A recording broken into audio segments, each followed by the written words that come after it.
Karen shared my son's wheelchair spot online, then 200 bikers showed up in support within minutes. The sun was barely up, but the heat was already suffocating in our small town of Crestwood.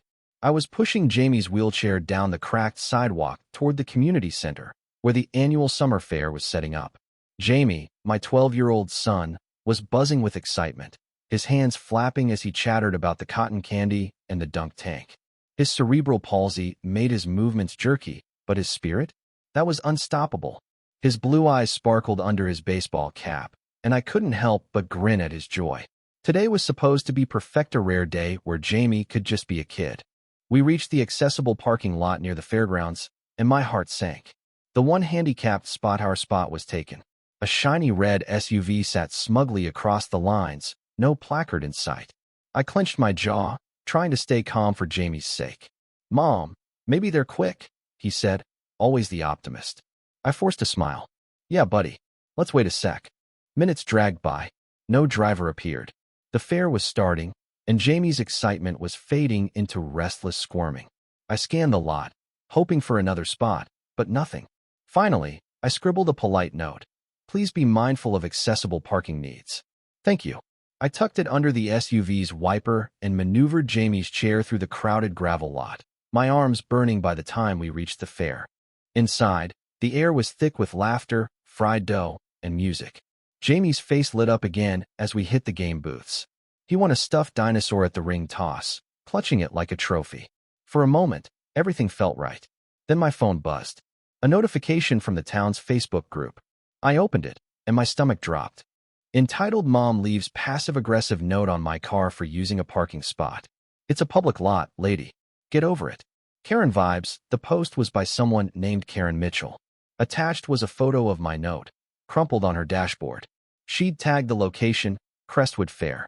Comments were already pouring in, some laughing, some calling me out as that mom. My cheeks burned.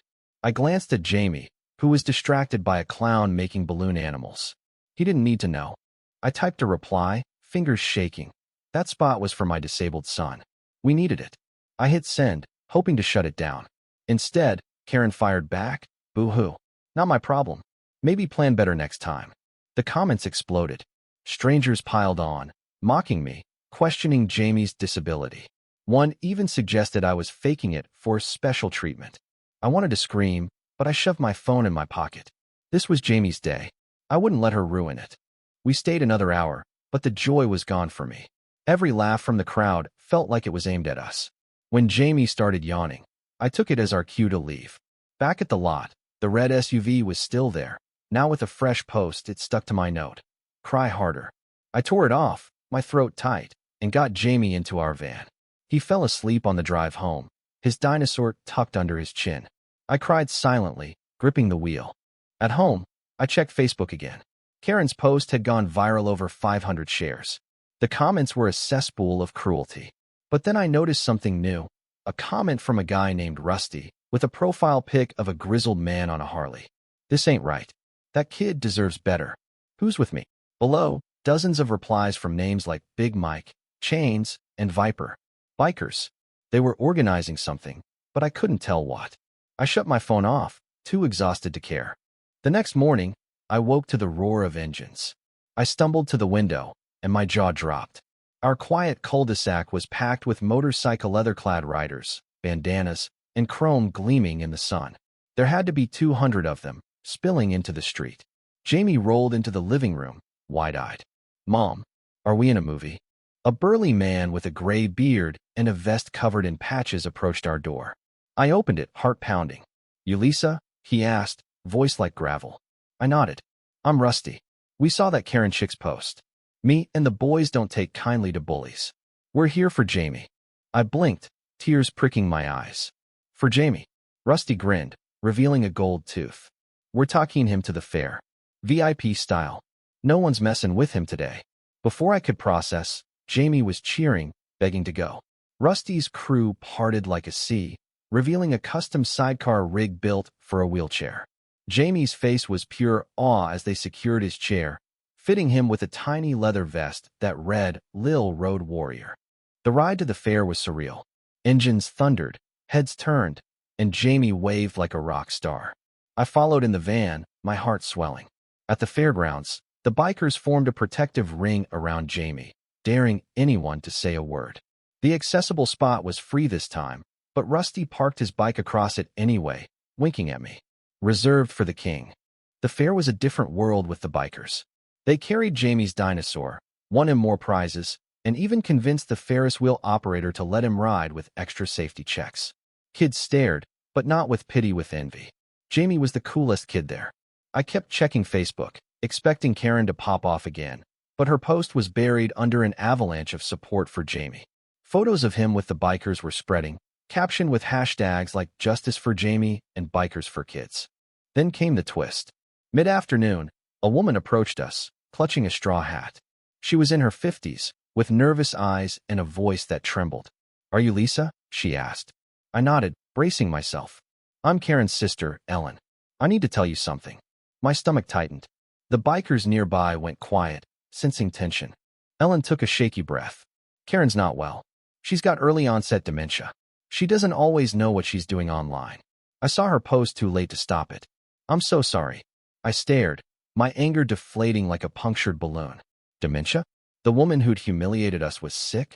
Ellen pulled out her phone, showing me texts where she'd begged Karen to delete the post, but Karen didn't understand. "She used to be kind," Ellen whispered. "This isn't her." I didn't know what to say. Part of me wanted to stay furious, but another part saw the pain in Ellen's eyes. She wasn't defending Karen, she was grieving her. Jamie, oblivious, was laughing with Rusty, who was teaching him to rev an imaginary engine. I looked at Ellen and managed, "I'm sorry too. For both of you." She nodded, tears spilling, and slipped away into the crowd. The rest of the day was a blur of joy and conflict. Jamie's laughter clashed with the weight of Ellen's words. The bikers stayed until sunset, escorting us home like a royal guard. Jamie fell asleep dreaming of Harleys, but I couldn't shake the ache. Karen wasn't just a villain. She was a person, unraveling, and I'd hated her without knowing. That night, I sat at my laptop, staring at the Facebook group. Karen's post was gone, maybe Ellen had deleted it. The biker photos were still trending, a testament to Jamie's triumph. I started typing a new post, my fingers heavy. "To the Crestwood community, thank you for showing my son what love looks like. To Karen, I forgive you. Let's lift each other up." I hesitated, then hit send. The comments came fast: hearts, prayers, even a few from the bikers. But one stood out. Karen Mitchell, with a single word: "Sorry." I stared at it, my throat tight. Was it her, or Ellen? Did it matter? Jamie was snoring softly in his room, his dinosaur beside him. That was what mattered. The next morning, the world felt different. Jamie was still riding the high of his biker adventure, reenacting engine noises and showing off his lil road warrior vest to anyone who'd listen, mostly me and our cat, Whiskers. I sipped my coffee, scrolling through the town's Facebook group. My post from last night had gained traction, with hundreds of likes and comments ranging from tearful support to promises to do better as a community. Karen's single-word apology lingered in my mind. Sorry. It was small but heavy. I wasn't sure what to do next. Part of me wanted to move on, to let the fair be a golden memory for Jamie. But Ellen's revelation about Karen's dementia gnawed at me. I'd spent hours hating a woman who might not even understand her actions. The irony wasn't lost on me. I'd judged her as harshly as she'd judged me. I decided to reach out to Ellen, if only to understand more. I sent her a private message. "Hi Ellen, I'd like to talk if you're up for it." No pressure. I didn't expect a reply, but it felt like the right thing to do. By noon, Jamie was begging to go to the park. "Can we invite Rusty?" he asked, eyes wide. I laughed, promising to try. I messaged Rusty through Facebook, half expecting he'd be too busy with his biker crew. To my surprise, he replied within minutes. "Hell yeah, Lil Road Warrior wants to roll? I'm in." An hour later, we were at Crestwood Park, where Rusty pulled up on his Harley, joined by two other bikers: Big Mike, a giant with a Santa Claus beard, and Viper, a wiry woman with a snake tattoo curling up her arm.